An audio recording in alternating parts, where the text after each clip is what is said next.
Será mesmo que a gente pode comer de tudo? O que a Bíblia diz? Mas muitos dizem que o Antigo Testamento diz que a gente não pode comer de tudo. Está em Levítico 11. Mas o Novo Testamento já pode comer de tudo. Mas será mesmo que o Novo Testamento está concordando que a gente pode comer de todos os tipos de alimentos? Vamos ver na Bíblia, no Novo Testamento, o que diz. Vamos lá em Mateus 15, do versículo 11. Olha o que diz.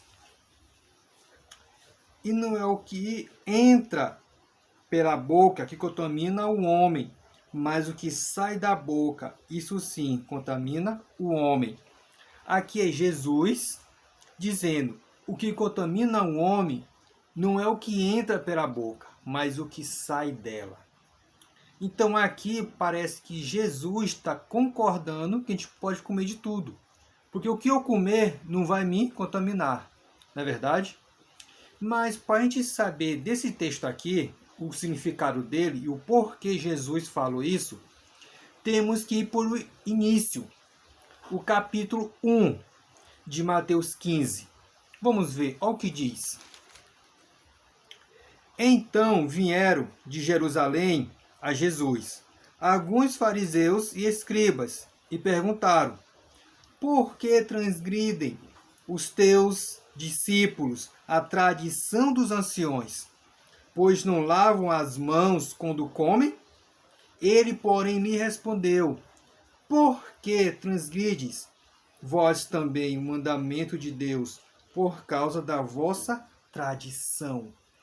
Aqui Jesus está combatendo os fariseus, os escribas, da sua tradição.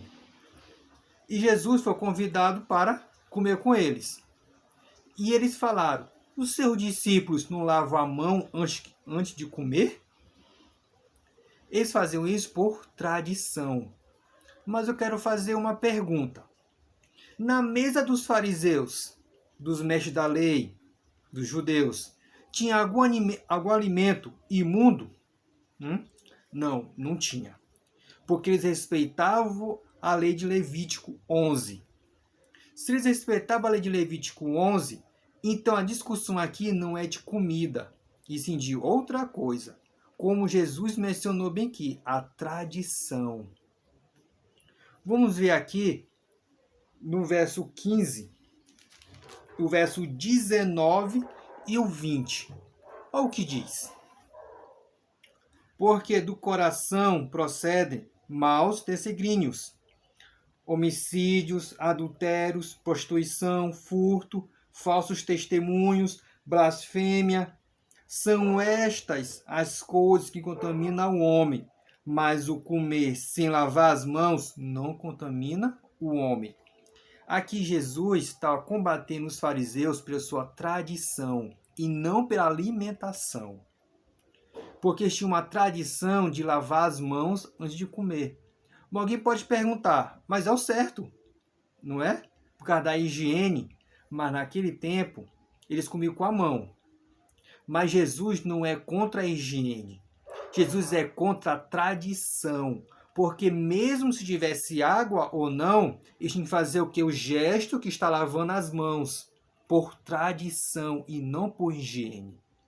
Então Jesus está combatendo aqui a tradição dos judeus e não a alimentação.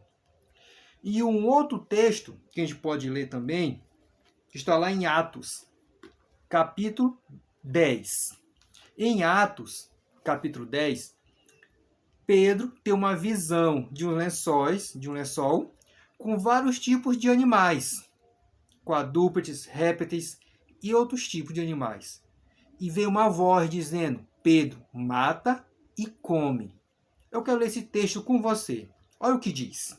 Diz assim, Atos 10, do versículo 12. Diz assim: e contendo toda a sorte de quadrúpedes, répteis da terra e aves do céu. E ouviu-se uma voz que se dirigia a ele: levanta-te, Pedro, mata e come. Mas Pedro replificou: de modo nenhum, Senhor, porque jamais comi coisa alguma comum e imunda. Segunda vez a voz lhe falou: ao que Deus purificou, não consideres comum. Sucedeu isso por 3 vezes, e logo aquele objeto foi recolhido ao céu. Aqui Pedro estava com fome. Ele estava preparando aqui a comida. E Pedro sentou num terraço, como dizer, no dia de hoje, para esperar. E lá ele teve uma visão desses lençóis. E Deus fala por 3 vezes: Pedro, mata e come. Não considere comum ou imundo o que Deus purificou. Então muitos pegam esse texto para dizer que Deus está purificando todos os tipos de animais. Mas será mesmo? Vamos ver o contexto dessa visão. No Atos, capítulo 10, versículo 1, temos a história de Cornélio, um centurião, que dava esmola e orava a Deus. E depois apareceu um anjo para ele. Olha o que diz, eu quero ler esse texto com você. Verso 1, Atos 10, 1, diz assim: morava em Cesareia um homem de nome Cornélio, centurião da corte, chamada Italiana, piedoso e temente a Deus, com toda a sua casa, e que fazia muitas esmolas ao povo, e de continuo orava a Deus. Este homem observou claramente, durante uma visão cerca da hora 9, no dia, um anjo de Deus que aproximou dele disse: Cornélio. Este, fixando-lhe os olhos e possuindo de temor, perguntou: que é, Senhor? E o anjo lhe disse: as tuas orações e as tuas esmolas subiram para a memória diante de Deus. Agora envia mensageiro a Jope e manda chamar Simão, que tem por sobrenome Pedro. Aqui o anjo fala, manda chamar Pedro. Depois disso, Pedro tem aquela visão. E Pedro não entende muito bem aquela visão. E agora, olha o significado da visão. Verso 28. Atos 10, 28. Olha o que diz. A quem se dirigiu, dizendo: vós bem sabeis que é proibido a um judeu ajuntar-se, ou mesmo aproximar-se a alguém de outra raça. Mas Deus me demonstrou que a nenhum homem considerasse comum ou imundo. Opa! Bem aqui. Cornélio era de outra raça, segundo a ordem dos judeus. Era considerado como comum ou imundo. Então Pedro não podia se misturar. O que Deus faz? Mostra para ele em visão animais imundos para ele. Diz: Pedro, mata e come. Que Deus purificou. Deus já tinha purificado o coração de Cornélio. E agora Pedro entende a visão e fala que para nenhum judeu é imundo e comum de outra raça. E Deus fala: vai com Cornélio, Pedro. Porque ele não ia. Deus mostrou a visão para mostrar para Pedro, para ele poder ir com Cornélio. E aqui não tem nada a ver com comida que Deus purificou, mas sim de outra nação que os judeus consideravam comum ou imundo. Então, Deus não purificou os tipos de animais imundos. Em um outro texto que eles usam muito, que está lá em 1 Coríntios, capítulo 10, verso 25. Olha só o que diz, 10, 25. Comer de tudo o que se vende no mercado, sem nada perguntardes, por motivo de consciência. Muitos pegam esse texto e dizem: eu posso ir no açougue e nada perguntar e comer de tudo. Porque Paulo está dizendo, está alertando: comer de tudo que está no mercado, sem nada perguntar. Mas nós temos que entender o contexto, por que ele fala essas coisas. Se a gente for ver o capítulo 8, 9 e 10, falam da mesma coisa, que é animais que era dedicado a ídolos. E eles matavam os animais e vendiam no açougue. E as pessoas compravam.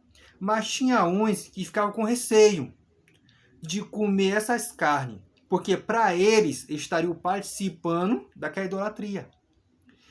E Paulo vai dizer que os ídolos nada são no mundo. Nada são. Então pode começar a perguntar. Aí adverte. Mas por meio de consciência. Se você tem medo, então não coma. Então nem compre. Olha o que ele vai dizer aqui, ó. No verso seguinte, verso 28.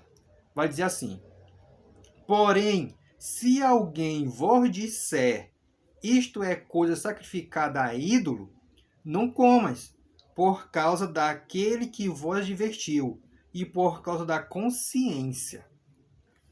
Porque eles tinham medo. Então, se alguém te advertiu o que é, então não come. O capítulo 8, 9 e 10, eles falam tudo sobre isso. Sobre essas alimentação que eles vendiam no mercado. Antes, eles sacrificavam para os ídolos. E Paulo está combatendo isso. Por aqueles que têm consciência fraca. Mas não está falando de animal imundo, que a gente pode comer de tudo. Não é isso o contexto. E o outro texto que eu uso muito está lá em Timóteo, em 1 Timóteo 4, do versículo 4 e 5. Olha o que diz. Pois tudo o que Deus criou é bom e recebido com ações de graças. Nada é recusável, porque pela palavra de Deus e pela oração é santificado. Então muitos pegam esse texto e falam assim, ó, eu posso ter um alimento imundo, mas eu tenho que orar para santificar ele, aí eu posso comer. Como está no texto. Pela ação de graça e pela oração é santificado. Mas será mesmo? Vamos ler todo o capítulo para nós podermos entender o que Paulo está dizendo aqui. No capítulo 4, versículo 1, olha o que diz. Ora, o Espírito afirma expressamente que nos últimos tempos alguns apostatarão da fé, por obedecerem a espíritos enganadores e a ensinos de demônios, pela hipocrisia dos que falam mentiras e que têm cauterizada a própria consciência, que proíbe o casamento e exige abstência de alimentos que Deus criou para serem recebidos com ações de graça e pelos fiéis, e por quanto conhece plenamente a verdade. Então aqui Paulo está divertindo. Paulo está divertindo que eles estavam obedecendo o quê? A espíritos enganadores de demônios. E Paulo aqui, ele não está concordando, ele está alertando aqui a Timóteo. Timóteo, o Espírito, nos últimos dias, eles vão obedecer a espíritos enganadores, de demônios. E vão dizer o quê? Vão dizer assim, ó, que pela palavra de Deus e pela oração, tudo é santificado. Paulo está dizendo isso no texto. Pode ler o texto, 1 Timóteo 4, do versículo 1 até o 5. Ele vai dizer que eram espíritos enganadores, que estavam enganando esse povo. Então, nesses textos são os mais usados. Se você tiver um outro texto que fala que nós podemos comer de tudo, escreve nos comentários que eu vou responder. Mas de já, não tem nenhum texto que afirma que nós podemos comer de tudo. Não tem. Na Bíblia, não tem. Todos esses textos não tem. Então, especulações que muitos dizem por aí. O Novo Testamento, ele não proíbe nada, pode comer de tudo. Só o Antigo Testamento que proíbe. Está Levítico 11. Qual era a Bíblia de Paulo? Era o Antigo Testamento. A Bíblia dos discípulos era o Antigo Testamento. Então não tem nenhum texto, que diz que a gente pode comer de tudo. Que Jesus purificou todos os tipos de animais e nós podemos comer. Não tem esse texto na Bíblia. Não tem. No Novo Testamento, não tem. Então, o que nós podemos concluir é que de Mateus a Apocalipse não tem um texto que diz que nós podemos comer de tudo. Não existe isso. Se o seu pastor falou isso, manda ele mostrar na Bíblia e mostrar o contexto daquela história, para você poder entender. Mas em si só, não tem um texto que diz isso. Que a gente podemos comer de tudo que Deus purificou.